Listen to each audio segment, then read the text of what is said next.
Welcome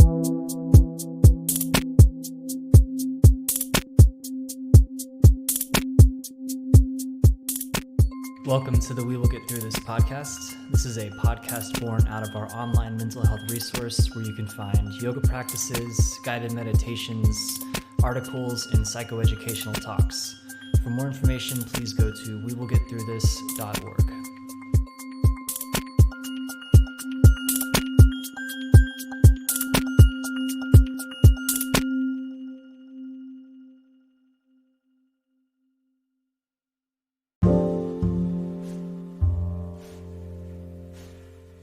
This week I got to sit down with Anita Barrows, who is a poet, psychologist, and professional translator. Her most recent collection of poetry is titled We Are the Hunger.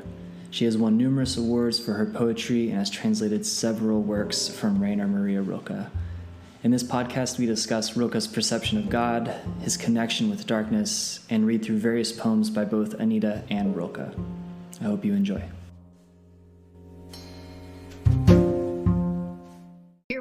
Here we are. Yeah, here we are. Good to meet you. Yes. It's so good to meet you. Yeah, thank you so much for taking the time to just be here and deepen into some poetry and some Rilke. Yeah. Sounds like a good thing to do. Yeah. You're on the East Coast?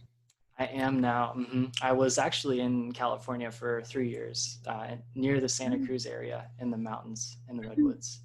And then moved to Colorado for Naropa, and am now in an internship out in Vermont, and gonna stay here. This is home. This feels good. Yeah, it's a good place. It's a good place. I think if I lived anywhere else in the country, it would be either Vermont or New Mexico. Oh, really? That's so interesting you say that. I know someone actually who has a fond connection to New Mexico. I've been there once, but I haven't spent enough time to really connect with it as much as I have Vermont. Yeah. It's wonderful. But Vermont is very special. Yeah. It is. Yeah, it's a very it feels old, realized, and there's definitely an ancient kind of presence. I wonder if it has to do with it being a very old geological landscape. I don't know, but it feels good. It feels connected here. Yeah, that's wonderful. Where in Vermont are you? Right now I'm in Johnson, so it's kind of northern central, and I'm spending a lot of time up here actually. This is where the school is that I'm interning at. I live in Burlington, so right on the water, but kind of finding myself going everywhere. Next week I'm attending a equine therapy program out in Marshfield, which is another, that's kind of closer to the New Hampshire side, still far north in the kingdom up here. But I don't know, I keep finding little pockets in different communities that I can't get enough of. It's great. That's wonderful. God, that's fabulous. How great that you're going to go and learn about equine therapy. I chaired a dissertation on equine therapy, and really? I do canine assisted therapy in my practice. Oh, wow. That's amazing. Yeah. What has your experience been with the equine therapy? Well, I myself haven't experienced it, but my student has, and I've had a number of kids in my practice, especially kids on the autism spectrum and with other kinds of neurodevelopmental issues, who have just been so helped by working with horses. It's amazing. It's really amazing. I mean, there's a sense of connection, and also, sort of through the body, getting to know what they feel and what the horse feels. I think very, very important. Yeah. They're incredibly perceptive animals. Oh, they're amazing. Yeah. I did a lot of riding when I was younger, and I loved it. Yeah, it's amazing how perceptive and sensitive. Yeah. Yeah, very sensitive. And I had a professor once say that their main objective is to find where they fit into their group or their herd. And so a big work that I think can be done with them is helping people connect with an animal that's also looking for their place. Where do they belong? Where is their community? What's their role, and how they engage with all of that. It's really powerful work. Yeah. Yeah. Oh, that's wonderful. Yeah. Well, before we begin, I guess it'd be nice to maybe just hear a little bit of where you're coming from, however long you feel like taking with that, but just to get a little place of connection, before we drop into, where we go. Right. Great. Are we actually on whatever? uh, Whatever. we're recording, and Yeah, I kind of just great. go with it, and we'll fix Wonderful. things as we go. Yeah, if we need to. Terrific. Yeah. Yeah. So, um, I, how can I phrase it? I think, um, in my own work, certainly, and my own work in the past 25 years since I have been working with Joanna Macy on our Rilke collaboration. We've done 4 books now. Letters to a Young Poet is going to come out next year. Oh my gosh. Yeah, June of 2021 should be Great. out. Yeah, we finished it just before, well, just a week or 2 after shelter in place here started. So we finished the last bit on the phone. But my work for 25 years certainly has been informed by my work with Joanna on Rilke. And I see both my own poetry and the translations as working with the intersection of the sacred, the daily, and a kind of holding, really, of the pain of the world. In my own work, it's very important for me to witness what's happening in our world, both the natural world and the world of human social interaction, and the intersection of that with some real awareness of what is redemptive, what beauty or larger mystery there is that holds us, so that the pain is held in the context of that.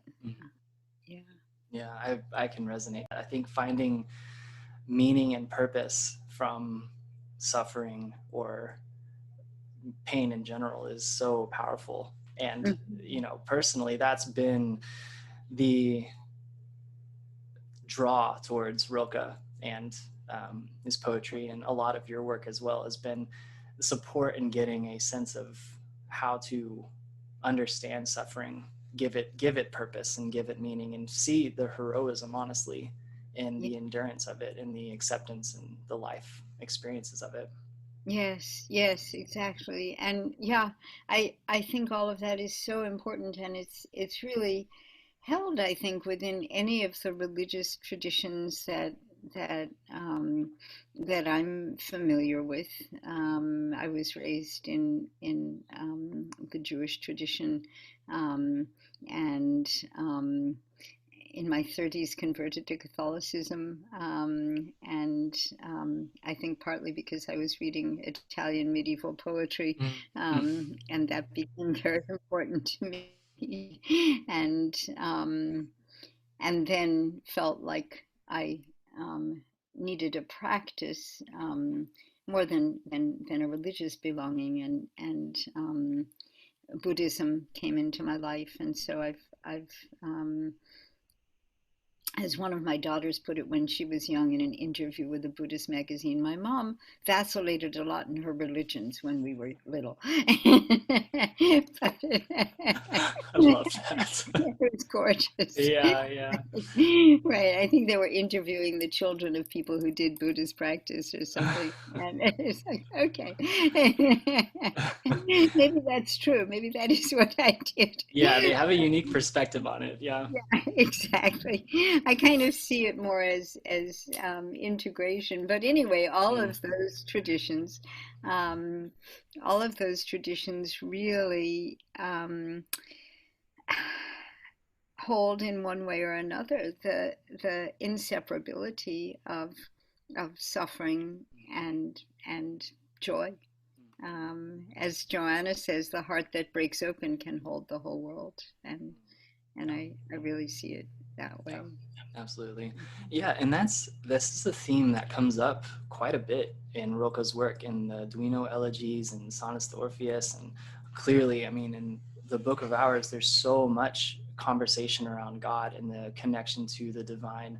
Hmm. And I guess before we even read any of his work, kind of as a an understanding for listeners, is to get a sense of what Rilke's perception of God is. And I don't know, I'm curious to hear what your understanding of Rilke's God. Right, right. At various points, especially in the Book of Hours, Rilke speaks about how we mustn't dress God up in majestic robes or think of God as a being on a throne. Mm-hmm. I find that very resonant, certainly with how I feel about God.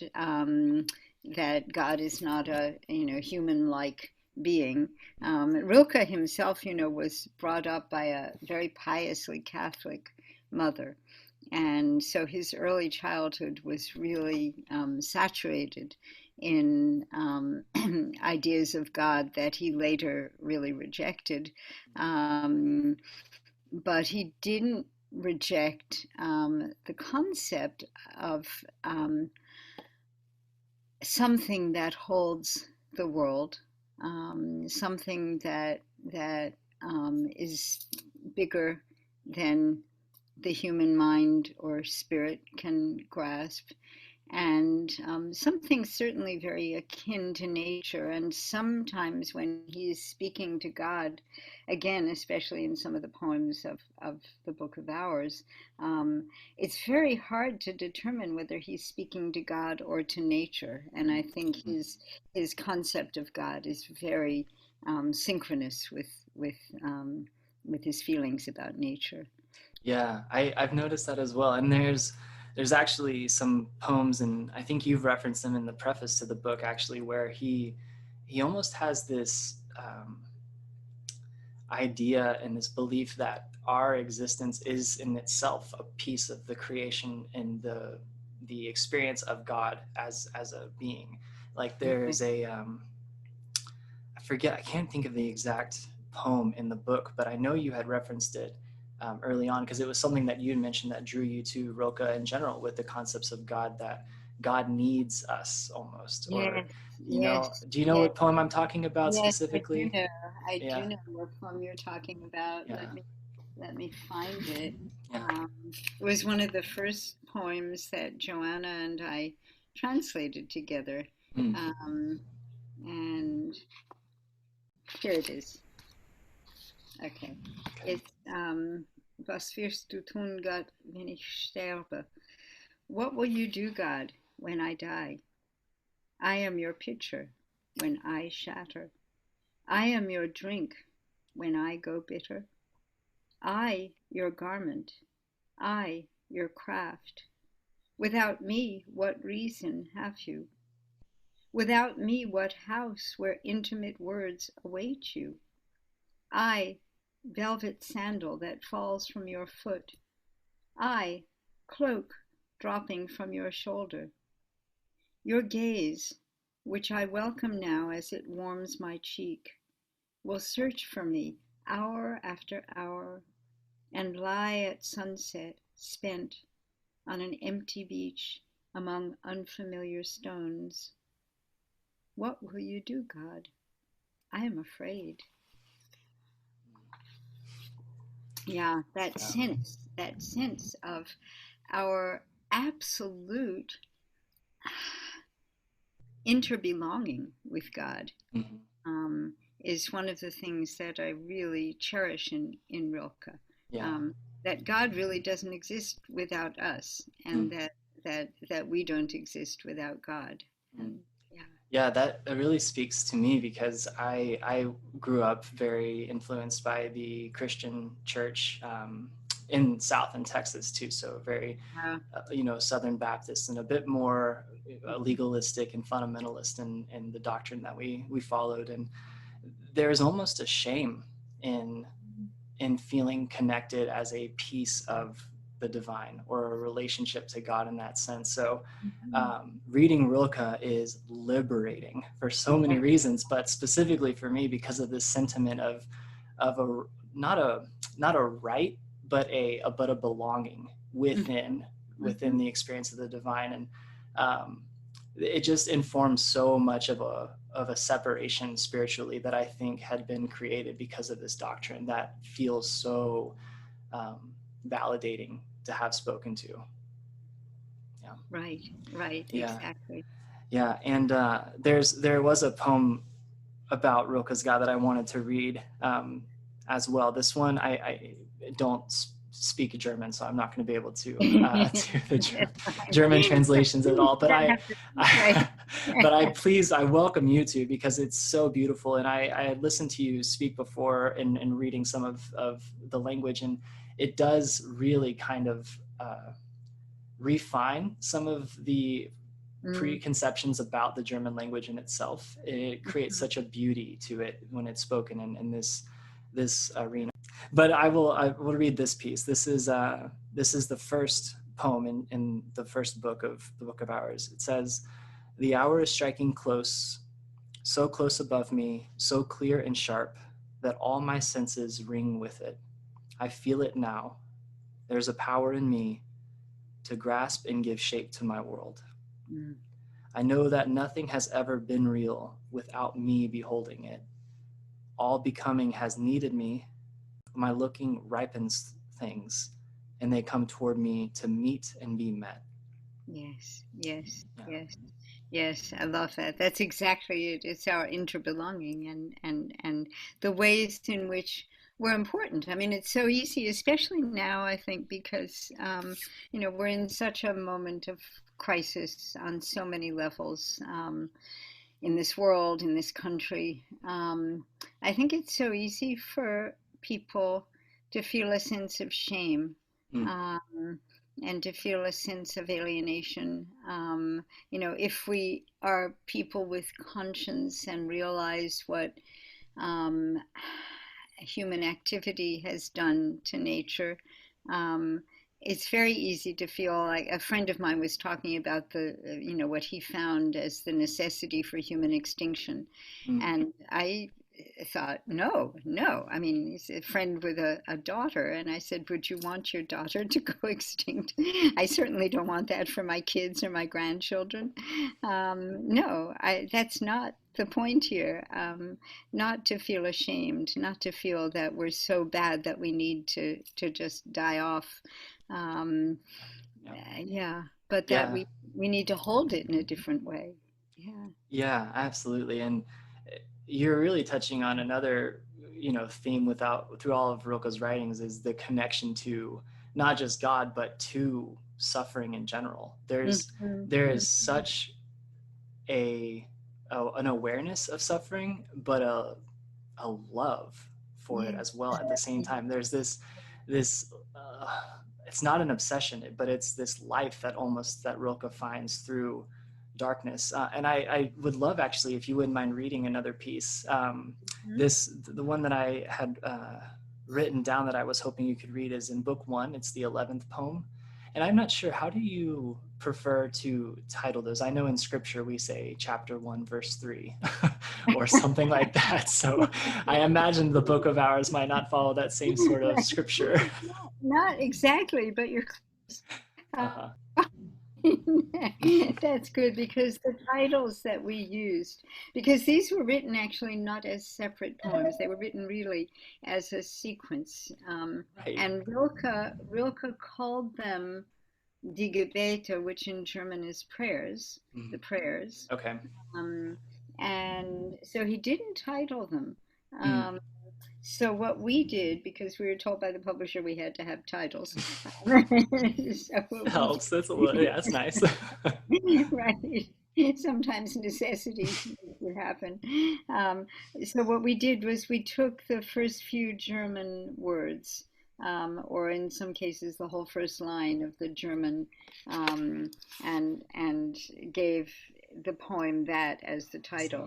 So Okay. this is Du Dunkelheit, you darkness. Dunkelheit is darkness. Gotcha. Aus Okay. der ich stamme, from which I stem. You know, it's sort of like the family tree, and yeah. Yeah. Du Dunkelheit, aus der ich stamme, you darkness, of whom I am born. I love you more than the flame that limits the world to the circle it illumines and excludes all the rest. But the dark embraces everything, shapes and shadows, creatures and me, people, nations, just as they are. It lets me imagine a great presence stirring beside me. I believe in the night. Yeah. Yeah. I love you more than the flame that limits the world. Yes, yes. It's a very powerful connection Rilke Mhm.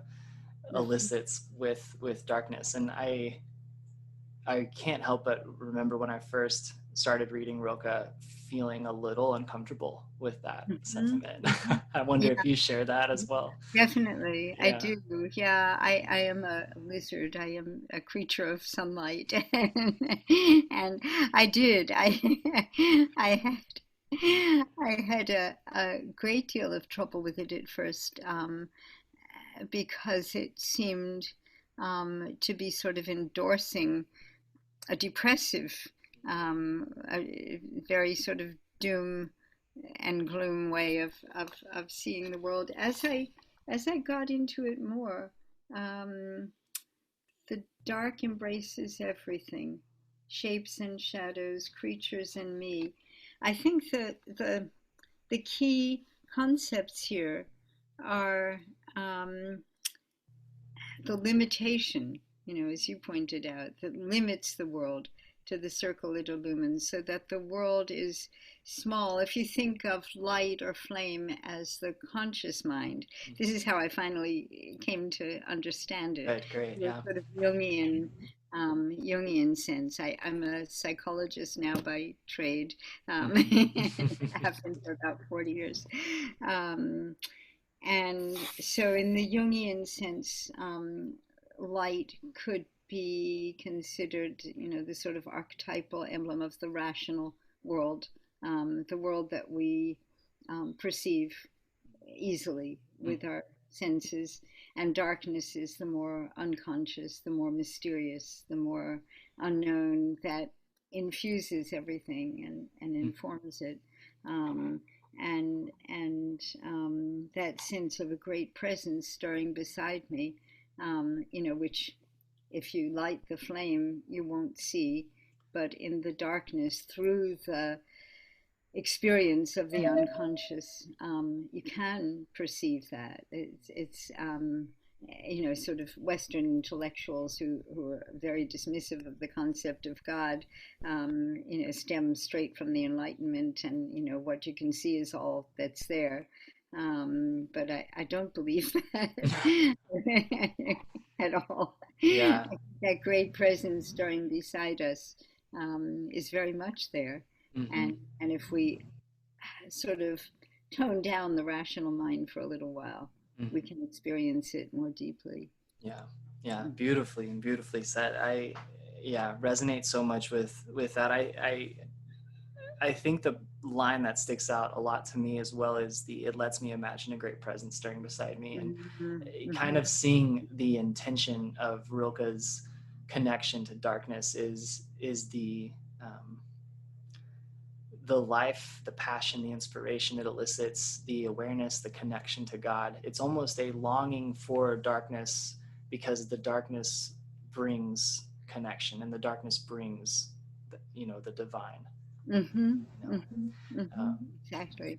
Yeah, and I notice myself even at times longing for, um, not not to the extent obviously of Rilke, but Mm-hmm. enjoying or looking for attention in myself, because I recognize that when I'm in touch with that and that's coming alive in me, then I'm looking also for, a more spiritual connection, and also to be held at the same time. And I'm more vulnerable, and I'm more willing to see the suffering of the earth instead of resist it so much and pretend that everything's okay. We're not in a pandemic, like everything is fine. Life is as normal as it ever was. Yeah, yeah. Right. Right. And Exactly. I think that that's a normal response to Yes. suffering, to kind of, push that away. And there's actually a poem that I read from Rilke that I actually was laughing as I was reading it, because it was hitting exactly how I was feeling as I was reading it. And I'd love to read that one and then Yeah. hear your reflection if you're open to it. Yeah, sure. Yeah, Um, which one? this one is the third book and the first poem of the Uh-huh. third book. And that the last Uh-huh. book is titled Death and Poverty. Is that right? Yeah, poverty and death. Yeah. Poverty and Death. Yeah. Yeah. Yeah. Uh-huh. Um, so this one reads, "It feels as though I make my way through massive rock, like a vein of ore, alone encased. I am so deep inside it. I can't see the path of any distance. Everything is close, and everything closing in on me has turned to stone. Since I still don't know enough about pain, this terrible darkness makes me small. If it's you, though, press down hard on me. Break in that I may know the weight of your hand, and you the fullness of my cry." Oh, that's beautiful, Ryan. Yeah, that really is. Yeah, yeah, Yeah, I love that one. I really love yeah. that one. I Yeah. I I had, for a long time been, working with anxiety, and there's this point in our in my story, and I get this sentiment from people who I'm close with as well, that we push so hard and we look for a fix, or we look for something to make it better, and whether it's Mhm. tea or medicine or Right, ayahuasca or whatever right, we're searching for right. to make the suffering stop. and Yes, and yes. I couldn't help but relate to Rilke when he says at this point, if it's you, though, you know to kind Yes, of reframe the darkness, to see the light and the beauty of it, and say, if that's what this is, take me, overwhelm yes. this, and let this just, you know, press down hard on me and break in, because that is what I want. I want that beauty, and I am okay with breaking if Hmm. that's what this is. Yes, exactly, Yeah. exactly. And at times that's really all that can help.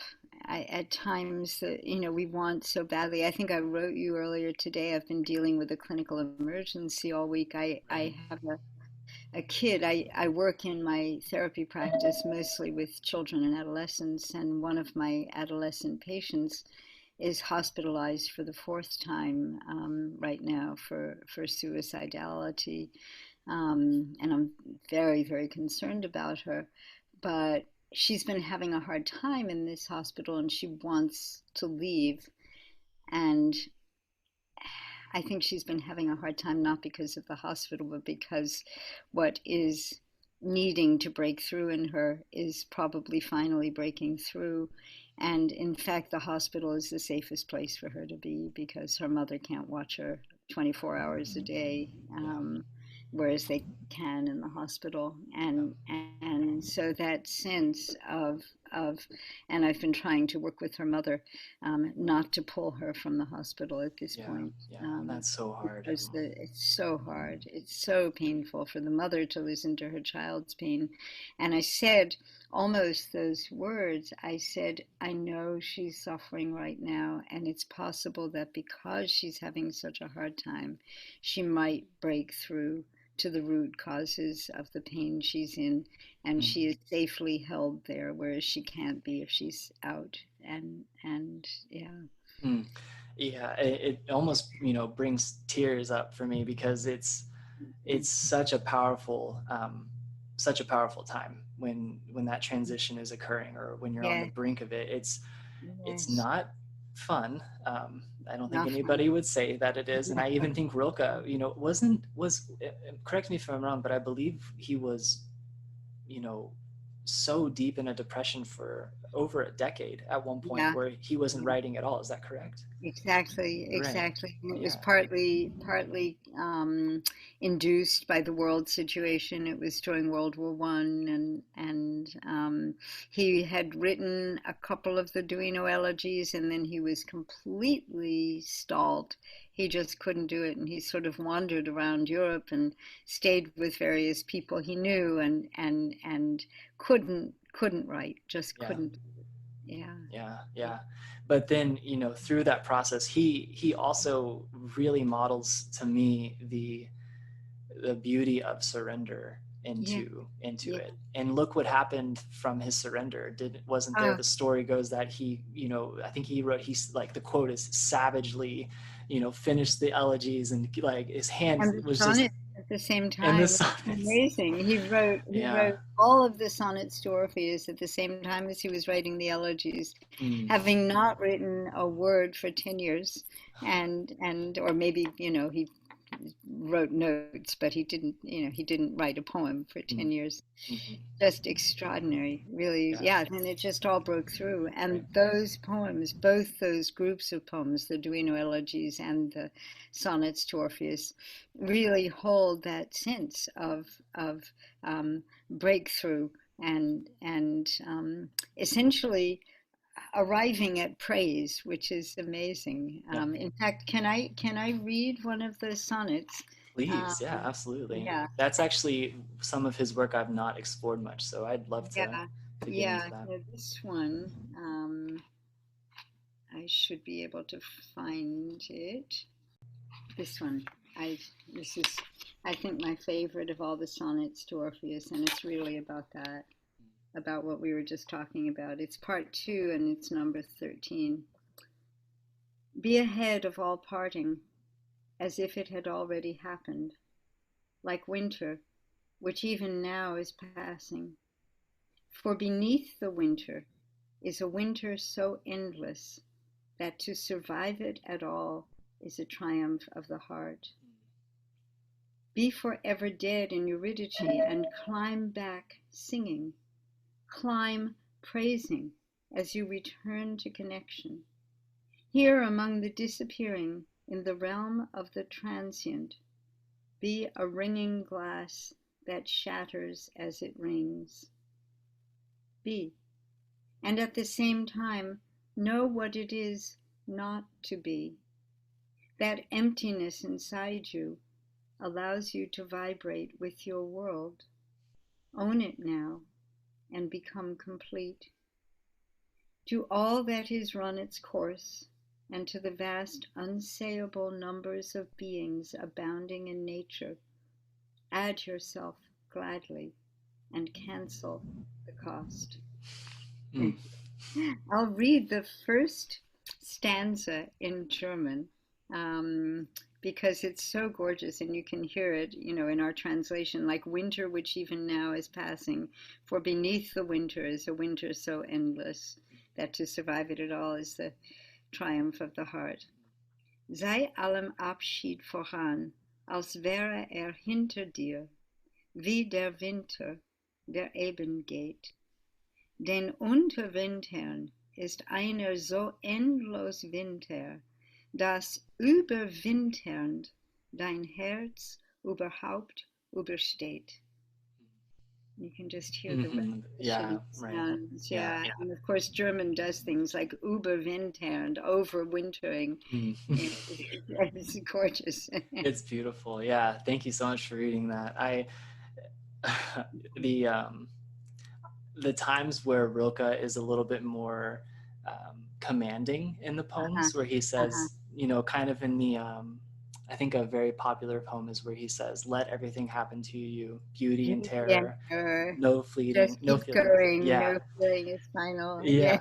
yeah. I mean, that was my first. Uh, That was the first piece of Rilke that I ever read, yes. and it has this weight of someone who has seen and lived in the darkness and knows its shapes, knows its texture, and you Yes. know speaks to me as someone who is maybe a little bit more fragile and is like, you are strong, Yes. see things, look at this, look at it in this light.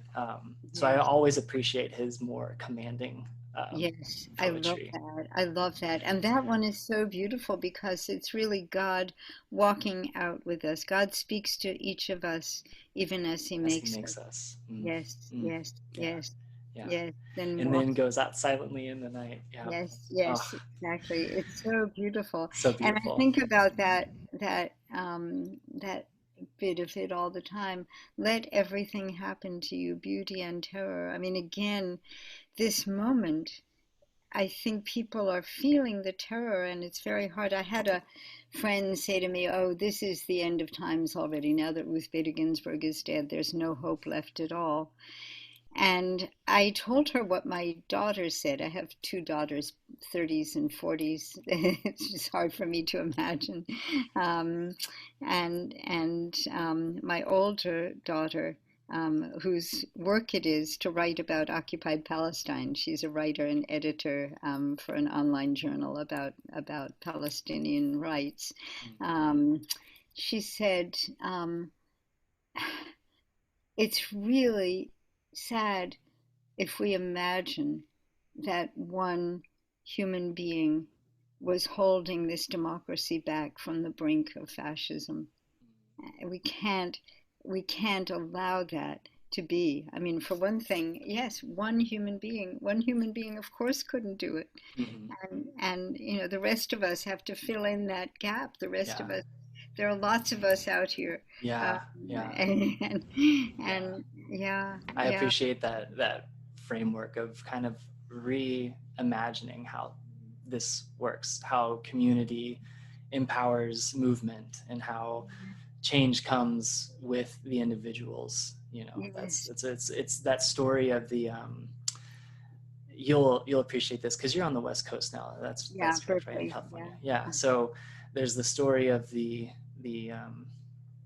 the older gentleman throwing a sea star back into the ocean that had washed up on the shore, and he's doing it one at a time, and there's Yes. the whole shore is filled with sea stars, and this little boy comes up and asks him why he's doing that, and what value or what purpose is that, there's so many, and this it's not going to matter, and he grabs one and he says, well, it matters to this one, and throws it into the ocean. And it's that imagery of how Brings tears powerful. to my eyes. I Yeah, love that. It's yeah, so powerful, an individual gesture.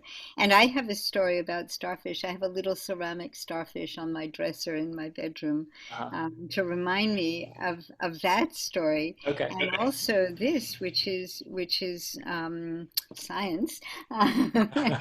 Starfish. I have this in a long poem of mine that I'm just preparing for publication.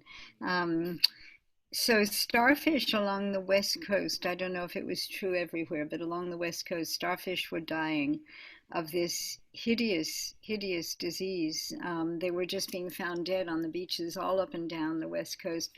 They called it starfish wasting disease, Yeah, yeah. and what was happening to them was their skeletons were disintegrating from the inside, and it was attributed to the warming of the oceans. And as the oceans warmed, the acid alkaline balance was different, and the beings that the starfish needed to feed on weren't there, and other things, other toxins were getting into their little bodies. And so people were assuming that starfish were absolutely going extinct. And then a couple of summers ago, people began finding baby starfish on the beaches, lots and lots of baby starfish. So some people from UC Riverside took several of them and brought them to a laboratory and analyzed their DNA. And it turned out, this also brings tears to my eyes, that they had made a spontaneous mutation, and that they had become adapted to the environment they were living in. That And fast. it was that fast, Wow. exactly. It was like, okay, we're either going to die out or we're going to do Gonna this. survive. Yeah.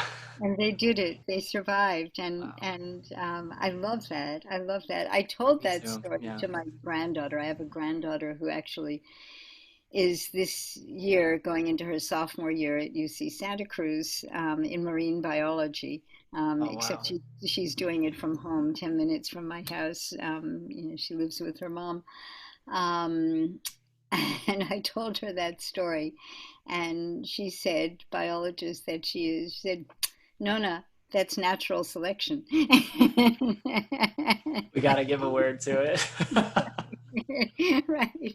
And I thought, yes, that's right. This has been happening from the beginning. Yeah. And we forget. I think Mm. we despair so much for the world and for ourselves Yep. that we forget that we have that capacity. It may not be in every instance, Yep. and it may not be every being, Yep.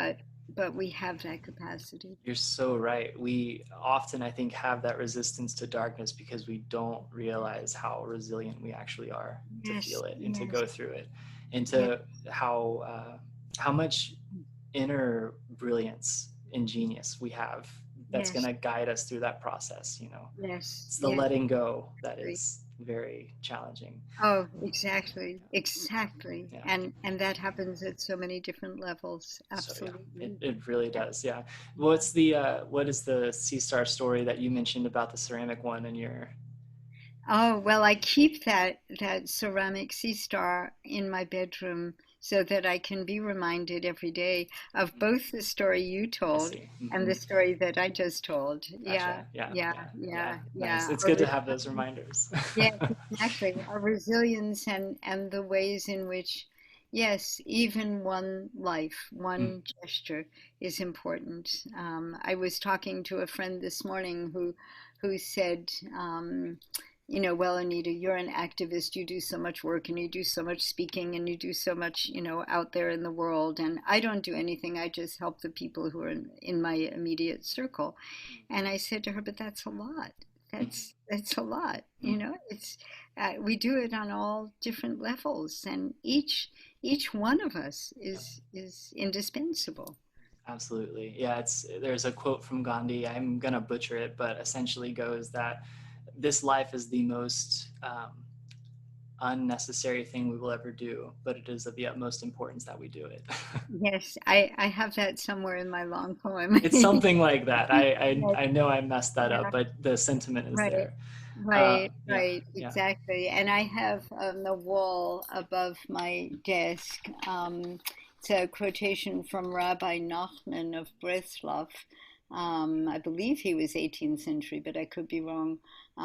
You do not have to complete the task, but neither are you free not to undertake it. Mm. Yeah, I really like that's a bit more empowering or a call to action to do it. Yeah, yeah, Yes, yeah. exactly, exactly. Well, Well, I would definitely want to spend a little bit of time hearing of some of your poetry if you're open to it. You spoke a little bit about a little bit ago how the earth and us as humans and the natural world itself is experiencing this pain and this suffering and this cry of what we're feeling. And you wrote a poem called Waiting and We Are the Hunger, and there's four parts to that poem, and the third part I just found was so um, powerful with that sentiment of how we're hearing the cries of the earth and the pains that we're experiencing. And I'm curious if you'd be open to reading that piece or as much of it as you'd like. wonderful, Yeah, absolutely. yeah. Yeah, I'll read. Shall I read that third section, or shall I read the whole thing? Is a little long, Well, but the third was the one that I had pulled out, but if you want to read the whole thing, I would listen to you read poetry all day. So that's fine with me too. why don't I read that one, and then I have Okay, another one toward the end of this book that I'd great. like to read too. Okay, great. Okay, this is from Waiting. My friend and I heard two owls calling to each other through dense eucalyptus in mist that was almost liquid. Three notes in a high voice, three responding in a lower voice. Between, silence, which as we listened grew each time less bearable. It is all of us waiting, we said, and never knowing. The brokenness of the world rushing into the interval before some answer comes, if it comes. We stumble a few steps further through brambly underbrush, chill, pungent air. Somewhere, hidden from us, a small throat opens. Staves of a rib cage expand one more time with breath. Anguish holds itself back a little longer. Oh, thank you for for bringing up Oh, that poem. oh, I love, love, uh, love that uh, poem. That's uh, so uh, beautiful. Thank you so much. Yeah, Yeah, yeah. and yes, I can hear those owls. I have a ravine behind my house, a little bit further, sort of two steps north of me, Hmm. and I hear owls sometimes, and it is just excruciating to wait for the second owl to reply. Is she there? Is she there? Mm-hmm. Ah. Yeah, I've never paid attention to that, but when you reading through that, I felt that in myself.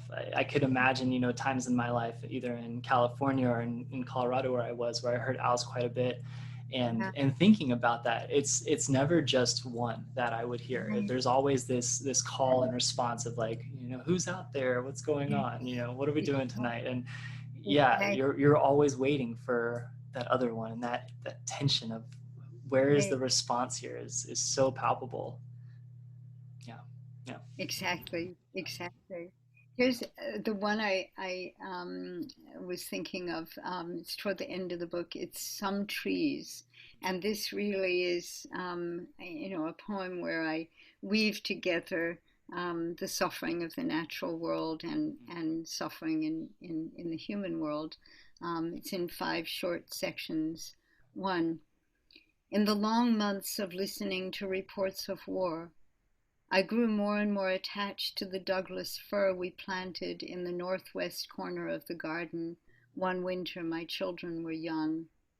Mornings and evenings I went out, waiting for something to come to me from between the branches, watching juncos and towhees leave and alight, wanting to be bird or tree, solid or flickering, weightless or rooted. 2. Tell me about the life cycle of trees. How far under the earth their roots grope, how broadly beneath the neighborhood they range, a whole world below us, probing and grasping, settling and holding fast. 3. I dreamed someone had split it in half. Its savage trunk was red at the core. Overnight, beetles and ants had made it their home. 4. Some trees owe their lives to fire. Fire opens the seed cone, generative. Others perish. Still others persist, grow taller, sprout new green growth, live on, bearing the memory of inexorable heat, the charred black wood. 5. How did you survive? The woman is asked, whose legs were blown off in a bombing. How did you survive? The child is asked, who fled his burning village. How did you survive? The soldier asks the brown and white dog, who came to him one day in Kabul and never afterward left his side. How? How did you? Did you? I'm gonna need a second. That is very, very powerful. Yeah. That one likes me out when I read it too. The the final asking, did you, is It's a very interesting way to end that. Yes, Yeah. yes, yes. Did you survive? Because the survival of the body, of course, is not the only survival. And are we broken? Do we perish? Do we have our seed cones opened? Do we Mm. grow stronger? We always bear the memory of that inexorable heat of what it is that was searing and came close to destroying us. Yeah.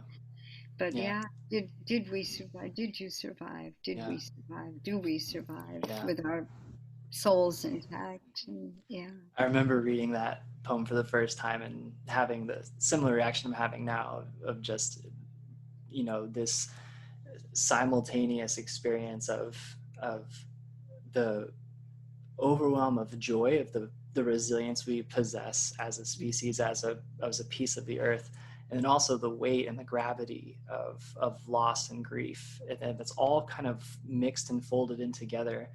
um, and also having a connection to California with everything that has been going on in the state, that the imagery that you bring with I think are those ghost pines, is that what they're called, the trees that actually open up with the smoke? Yes, Yeah, yes, the yes, cones. Yeah. yeah. And I remember seeing those all down Waddell Beach, where I would hike Mm-hmm, a lot, and that mm-hmm. area had just gone through a massive fire, so there's this same time of loss and grief and also opening, and Exactly. that's such a, I mean, getting chills. It's such a hard place to stand and to hold both of those worlds, but at the same time, in that space is the divine and is the Oh, present moment. oh, exactly. Right. Yeah, To hold both of those worlds and not deny either one. I think that's what's so important. yeah, And I feel like in this moment, um, there is such denial, on all sides of one side or the other. There's the denial of, oh, climate change isn't real and COVID isn't, all that. But there's we also can say it. I know what all you mean. that shit. Right, right. Right. Exactly. Right. I guess we're not live on the radio. Right, right. But there's also, and I find this among friends of my generation, I'm 73. Um, I don't see it in young people. In young people, I see hope and righteous indignation and anger and spirit. I love working with my students because that's what I see in them. I teach in a graduate program, and they give me so much strength, those Mm, young people. But in a lot of people my age, there's almost a sort of addiction to despair. Um, and as if we would despair enough, we could get rid of Trump, yeah, make him yeah, go away with all, everything is bad, nothing will ever get better, everything is ruined. yeah, I yeah, won't go there. I yeah, won't. yeah. I won't. It's Obviously, tantalizing though to go there. yes, It's it it's hard is. not to It is. sometimes. Yeah. It is exactly in moments. Yeah, yeah, Absolutely, yeah. absolutely. Yeah. I know we're getting close to time, but I have there were two more poems that I would just love to. Maybe I could read one and you read the other. That'd be great. Is that okay? Okay. Yeah, I definitely don't absolutely. want to take too much space. No, I love hearing you read. I love hearing things in your voice. Oh, great. Thanks. It's mind-boggling to go back and listen to, and never fun, but it's one of those things. This is a piece from Rilke. And what is the second book titled in the Book of Hours? I believe it's not the monastic life. I believe that's the first. Monastic Life is the first one. The second one, Is it a suddenly, pilgrimage? Maybe. Pilgrimage. Yeah, the Yeah. second one is the Book of Okay. Pilgrimage, and the third is Poverty and Death. Yeah. Yeah. Yeah. Okay. Well, this one is the 16th poem in that book. Um, and it reads, how surely gravity's law, strong as an ocean current, takes hold of even the smallest thing and pulls it towards the heart of the world. Each thing, each stone, blossom, child is held in place, Only we, in our arrogance, push out beyond what each belonged to for some empty freedom. That's so good. If we surrendered to Earth's intelligence, we could rise up rooted like trees. Instead, we entangle ourselves in knots of our own making and struggle lonely and confused. So, like children, we begin again to learn from the things because they are in God's heart. They have never left him. That is what the things can teach us, to fall, patiently to trust our heaviness. Even a bird has to do that before he can fly. Oh, thank you for reading that one. Oh. Yes, I love that. There's so many pieces there. I'm curious to hear from you what speaks the most to you there. Yeah, if we surrendered to Earth's intelligence, we could rise up rooted like trees. Yeah, I love that. The surrender and the fall, patiently to trust our heaviness. This is what the things can teach us, to fall, to allow ourselves to be carried, to allow ourselves to go down, to allow ourselves to let go of what it is we grasp at. Yeah, absolutely. I'm in my third year of a grad program studying transpersonal wilderness therapy, and there's this theme in wilderness therapy of being informed by the natural world, and this poem is, to me, kind of a mantra for this program and this degree, because if we can surrender to the Earth's intelligence and notice how the natural world and the animals that exist and the plant beings and the fungus that live and how they cooperate and how they function and how they exist in the earth, we can notice that even as birds fall to learn how to fly, I mean, that gives us that space and the opportunity and the freedom to recognize that we can fall. It's a natural part of existence to fall. It's okay. It's okay. In a lot of ways, it's essential. Exactly. Right. We can't get wherever we're trying to get to without falling. And I think in the West, especially maybe in this country, we have so much sort of encouragement and compulsion to get somewhere. And you see it on our highways all the time. Oh my God! Exactly. Right. Right. It's so true. Yeah. Well, I guess another piece of your writing that I wrote down that I would just absolutely love to hear is Questo Muro. I was hoping that you would. Oh, really? Perfect. Great. It's I would just love to hear that. Oh, that's wonderful. Yes. And I'll preface it by saying that the inspiration for this poem is from Dante's Purgatorio. Dante has been through the Inferno, and then in the second book of the Divine Comedy, Dante is being led through the Purgatory by Virgil, as he was in the Inferno. And what Dante is trying to reach is the earthly paradise. Eventually, he'll reach paradise itself. But he wants to see Beatrice, who was this young woman that he fell in love with as a child in Florence, and she died. And Beatrice becomes the emblem for Dante of the divine. So they get to a certain point on the mountain of Purgatory, and Virgil is not going to be able to go any farther with Dante. It's Catholic doctrine. It's because Virgil was not baptized because he was before Christ. And so he can't go to the earthly paradise or paradise. He's going to have to turn around and hike back home. And so they're at this moment where they've done this whole route together, and they come to a wall of flame.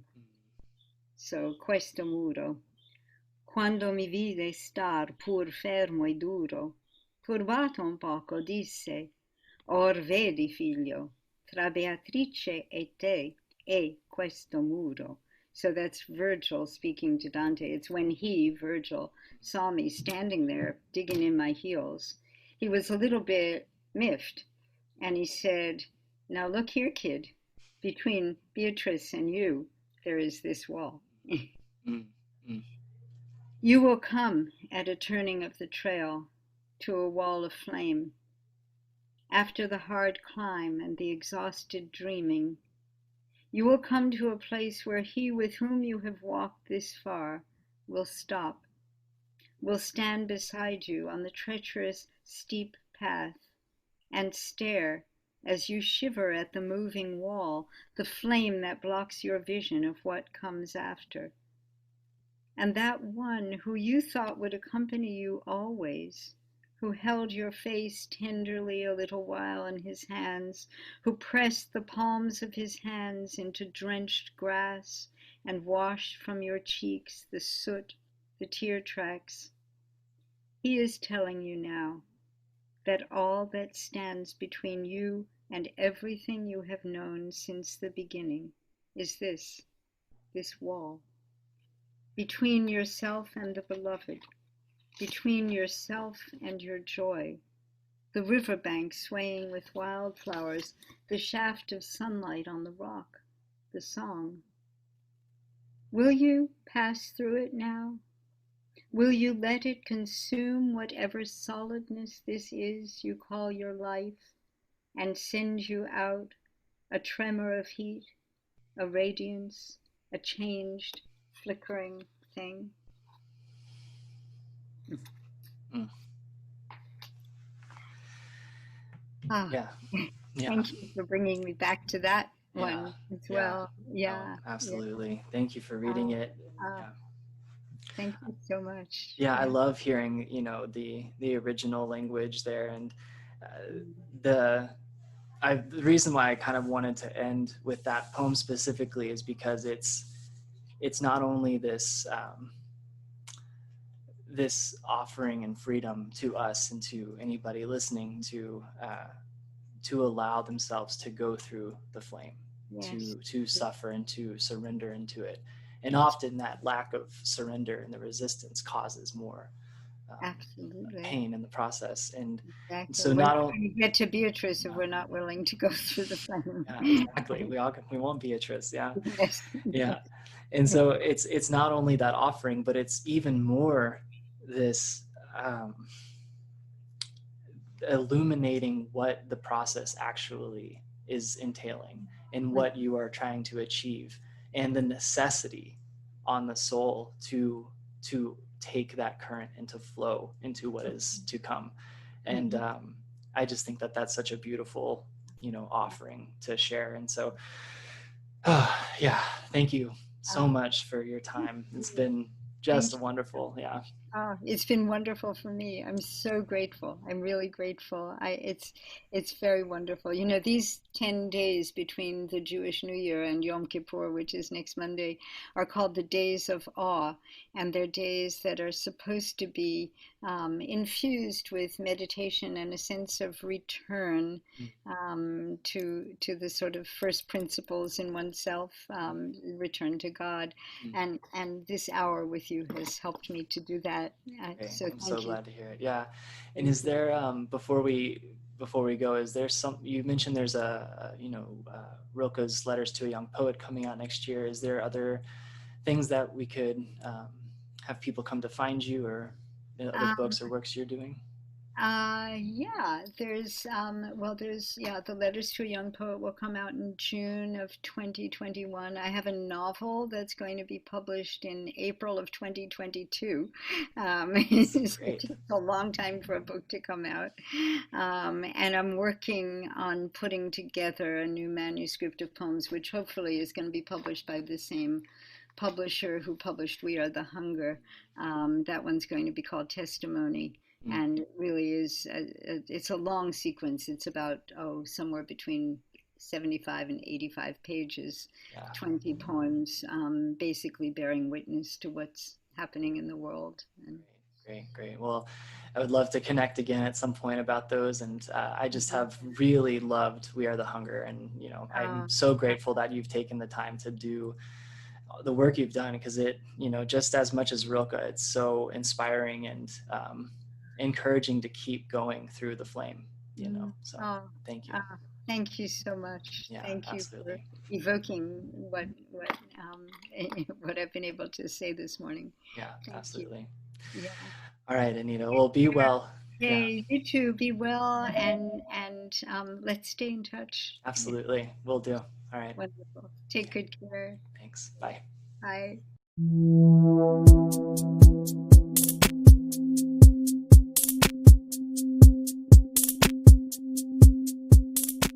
Thank you for listening to the We Will Get Through This podcast. All of our mental health resources are free of charge, and our podcast is entirely ad-free, and we would like to keep it that way, and we could use your help. Please consider becoming a Patreon by going to patreon.com/WWGTT.